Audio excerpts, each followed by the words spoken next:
بسم اللہ الرحمن الرحیم۔ نبی کریم صلی اللہ علیہ وسلم کے زمانے میں چاند کے پھٹ کر دو ٹکڑے ہو گئے تھے، اور ان حضرت صلی اللہ علیہ وسلم نے فرمایا تھا کہ لوگوں اس پر گواہ رہنا۔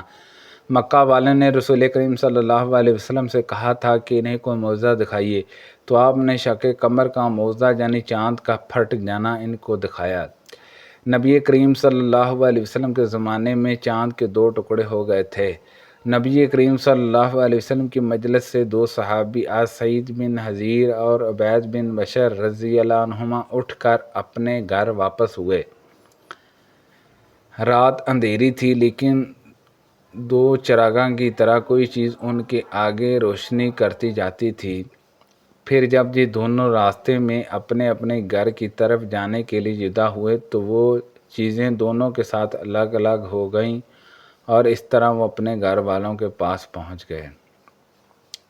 نبی کریم صلی اللہ علیہ وسلم نے فرمایا، میری امت کے کچھ لوگ ہمیشہ غالب رہیں گے، جہاں تک کہ قیامت یا موت آئے گی اس وقت بھی وہ غالب ہی ہوں گے۔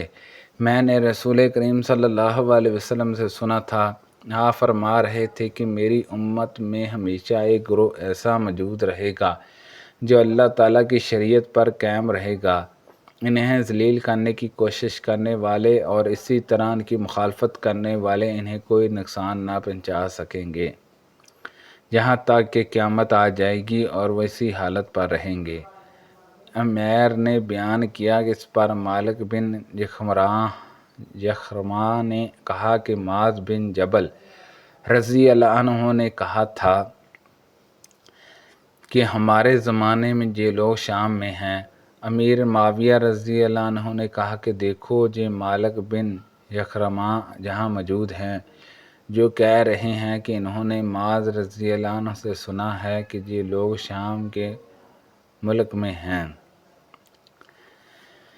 میں نے اپنے قبیلے کے لوگوں سے سنا تھا، وہ لوگ عروہ سے نقل کرتے تھے جو ابوا الجدح کے بیٹے اور صحابی تھے، کہ نبی کریم صلی اللہ علیہ وسلم نے انہیں ایک دینار دیا کہ وہ اس کی ایک بکری خرید کر لے آئیں۔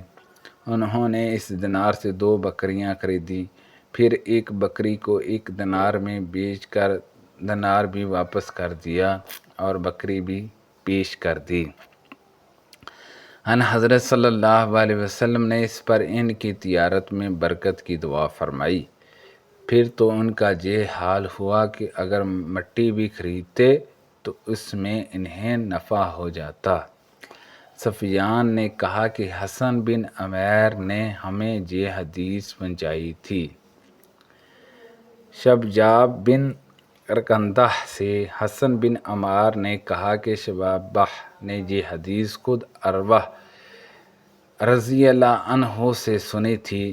چنانچہ میں شبجابہ کی خدمت میں گیا تو انہوں نے بتایا کہ میں نے یہ حدیث خود عروہ سے نہیں سنی تھی، البتہ میں نے اپنے قبیلے کے لوگوں کو ان کے حوالے سے بیان کرتے سنا تھا۔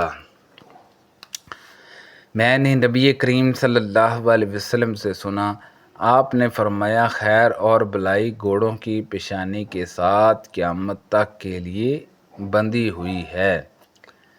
شبجاب نے کہا کہ میں نے حضرت عروہ رضی اللہ عنہ کے گھر میں 70 گھوڑے دیکھے۔ سفیان نے کہا کہ حضرت عروہ رضی اللہ عنہ نے حضور اکرم صلی اللہ علیہ وسلم کے لیے بکری خریدی تھی، شاید وہ قربانی کے لیے ہوگی۔ رسول اللہ صلی اللہ علیہ وسلم نے فرمایا، گھوڑے کی پیشانی کے ساتھ خیر و بلائی قیامت تک کے لیے باندھ دی گئی ہے۔ سبحان اللہ عز و جل۔ نبی کریم صلی اللہ علیہ وسلم نے فرمایا تھا کہ گھوڑے کی پیشانی کے ساتھ برکت باندھ دی گئی ہے۔ نبی کریم صلی اللہ علیہ وسلم نے فرمایا، گھوڑے 3 آدمیوں کے لیے ہیں، ایک کے لیے تو وہ باعث ثواب ہیں، اور ایک کے لیے وہ معاف یعنی مباح ہے، اور ایک کے لیے وہ وبال ہے۔ جس کے لیے گھوڑا باعث ثواب ہے، جی وہ شخص ہے جو جہاد کے لیے اسے پالے اور چراگاہ یا باغ میں اس کی رسی کو جس سے وہ باندھا ہوتا ہے خوب دراز کر دے تو وہ اپنے اس طویل و عرض میں جو کچھ بھی چرتا ہے وہ سب اس کے مالک کے لیے نیکیاں بن جاتی ہیں، اور اگر کبھی وہ اپنی رسی توڑ کر 2-4 قدم دوڑ لے تو اس کی لید بھی مالک کے لیے باعث ثواب بن جاتی ہے، اور کبھی اگر وہ کسی نہر سے گزرتے ہوئے اس میں سے پانی پی لے اگرچہ مالک کے دل میں اس سے پہلے سے پانی پلانے کا خیال بھی نہ تھا، پھر بھی گھوڑے کا پانی پینے اس کے لیے ثواب بن جاتا ہے۔ اور ایک وہ آدمی جو گھوڑے کو لوگوں کے سامنے اپنی حاجت، پردہ پوشی اور سوال سے بچے رہنے کی غرض سے پالے، اور اللہ تعالیٰ کا جو حق اس کی گردن اور اس کی پیٹھ میں ہے اسے بھی وہ فراموش نہ کرے، تو یہ گھوڑا اس کے لیے ایک طرح کا پردہ ہوتا ہے۔ اور ایک شخص وہ ہے جو گھوڑے کو فخر اور دکھاوے اور اہل اسلام کی دشمنی میں پالے تو اس کے لیے وبال جان ہے۔ اور نبی کریم صلی اللہ علیہ وسلم سے گدھوں کے بارے میں پوچھا گیا تو آپ نے فرمایا کہ اس میں جامع آیت کے سوا مجھ پر گدھوں کے بارے میں کچھ نازل نہیں ہوا۔ جو شخص ایک ذرے کے برابر بھی نیکی کرے گا تو اس کا بھی وہ بدلہ پائے گا، اور جو شخص ایک ذرے کے برابر بھی برائی کرے تو وہ اس کا بھی بدلہ پائے گا۔ نبی کریم صلی اللہ علیہ وسلم خیبر میں صبح سویرے ہی پہنچ گئے۔ خیبر کے یہودی اس وقت اپنے پھواڑے لے کر کھیتوں میں کام کرنے کے لیے جا رہے تھے۔ انہوں نے آپ کو دیکھا اور یہ کہتے ہوئے کہ محمد لشکر لے کر آ گئے وہ قلعے کی طرف بھاگے۔